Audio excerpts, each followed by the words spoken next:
से पशुपालक संघ बनाया और मेरे पशुपालकों के भाइयों की दुख तकलीफ के लिए हमने आवाज उठाना शुरू किया।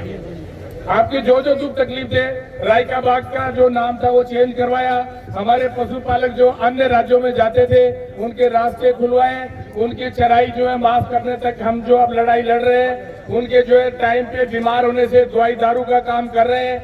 ऊंट बचाओ अभियान के अंदर हमने जो है ना कानून में संशोधन करवाया, आपको जो मिलने वाली किस्त है वो हमने दिलवाना शुरू किया। ये अपने राष्ट्रीय पशुपालक संघ में काम किया। पर अगर आप कोई भी पौधा लगाओगे तो वो पौधा एक बार बड़ा जरूर होता है, क्योंकि हमारे जितने भी पशुपालक हैं वो एक ऐसे ग्रुप में आते हैं कि वो स्थापित नहीं है। पशुपालक है वो अपने पशुओं को लेके 6-6 महीने 12-12 महीने घर से बाहर रहता है, तो उस आदमी का इस मौजूदा सिस्टम में किसी भी हालत में डेवलपमेंट नहीं हो सकता। सरकार हमें कहती है कि आप लोग इसलिए पिछड़ गए कि आप पढ़ते नहीं हो।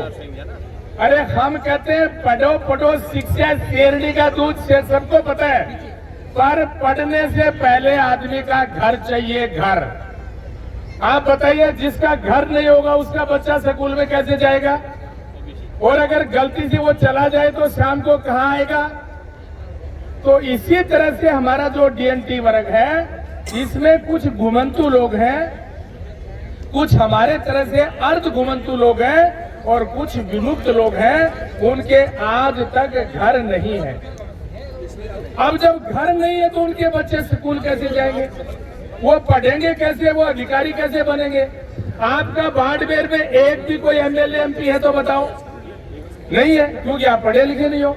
एक भी अगर कोई आईएएस आईपीएस है तो बताओ? क्योंकि पढ़े लिखे नहीं हो।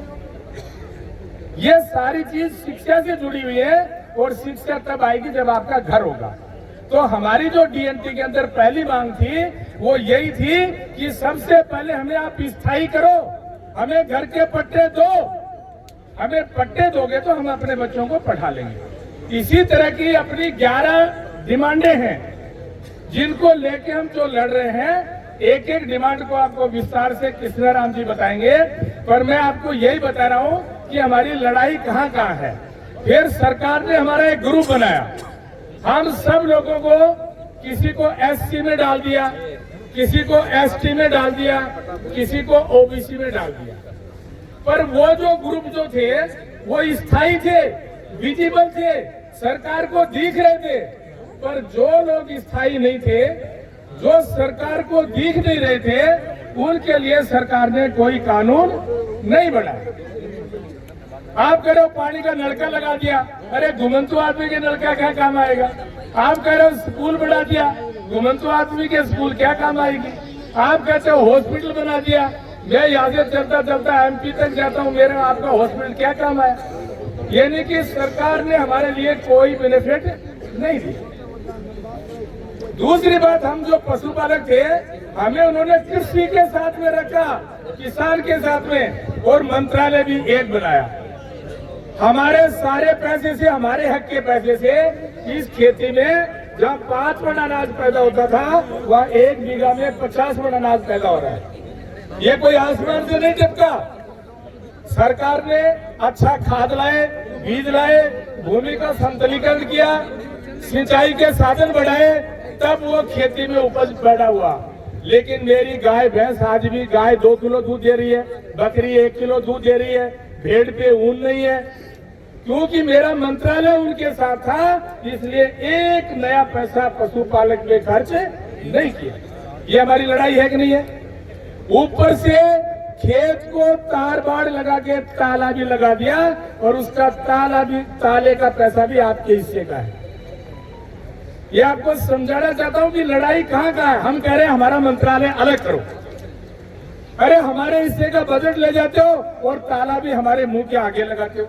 ये लड़ाई है कि नहीं है? अगर कोई आपसे पैसा लेके आपके घर के ताला लगा दे, आपको कैसा लगेगा? अरे ताला तोड़ना पड़ेगा कि नहीं? तोड़ना पड़ेगा। मेरे भाइयों, यही लड़ाई है। जब हमें आरक्षण ओबीसी में दिया, आप तो ज्यादातर यहाँ किसान लोग हैं, आपकी अगर 2 बकरी हैं, एक सींग वाली और एक बिना सींग वाली, तो क्या आप उनको एक साथ चारा देते हो क्या? अरे सींग वाली बकरी बिना सींग वाली बकरी को कभी चढ़ने नहीं देगी और उसके सींग मार मार के कोच और मारेगी। 80 साल से हम लोगों को सींग वाली बकरियों के साथ में खाना दिया जा रहा है, सींग वाली बकरियों के साथ में। अरे बाबा साहब लड़ाई लड़ लो, हाँ तो कहीं भी जाना। 80 साल से सींग खा रहे हैं, 80 साल से। हमारी लड़ाई ये है, हमें खाना भले ही थोड़ा दे दो, कम दे दो, पर हमारी प्लेट में हमारे हिस्से का अलग दे दो। इसी का नाम है आरक्षण उपवर्गीकरण। और ये आरक्षण उपवर्गीकरण होगा तब आपके बच्चे डॉक्टर भी बनेंगे, इंजीनियर भी बनेंगे, एमएलए भी बनेंगे, एमपी भी बनेंगे। लोग हमें बेवकूफ बनाते हैं कि आपको एमबीसी का आरक्षण है। अरे भाइयों, जिस आरक्षण में राजनीतिक प्रतिनिधित्व नहीं, जिसमें राजनीति में आरक्षण नहीं, जो 500 का नोट जयपुर चले दिल्ली नहीं चले, वो कोई आरक्षण होता है क्या? आपको कोई आपके हाथ में नकली नोट दे दे, ये 500 का नोट है, ये जयपुर तो चलेगा पर दिल्ली नहीं चलेगा, आप उसको लोगे क्या? आपका एमबीसी का आरक्षण ऐसा ही 500 का नोट है। हम जिस डीएनटी आंदोलन की बात कर रहे हैं, वो आपका 1000 रुपए का नोट है, वो दिल्ली भी चलेगा और वो जयपुर भी चलेगा। ये हमारा आरक्षण है। इस डीएनटी के अंदर आपको राजनीति के अंदर भी आरक्षण मिलेगा, शिक्षा में भी आपको आरक्षण मिलेगा और रोजगार के अंदर भी आरक्षण को मिलेगा। ये हमारी लड़ाई है।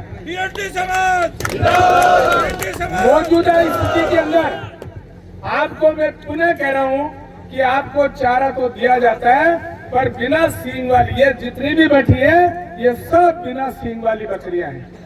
इनको चारा सींग वाले बैलों के साथ में दिया जा रहा है। वो आपके लिए खुरचन भी नहीं छोड़ रहे हैं और आपको कोच अलग से मार रहे हैं। किसी के भी बॉडी की जांच करा लो, सबको गांठें मिलेंगी, गांठें। ये हमारी लड़ाई है।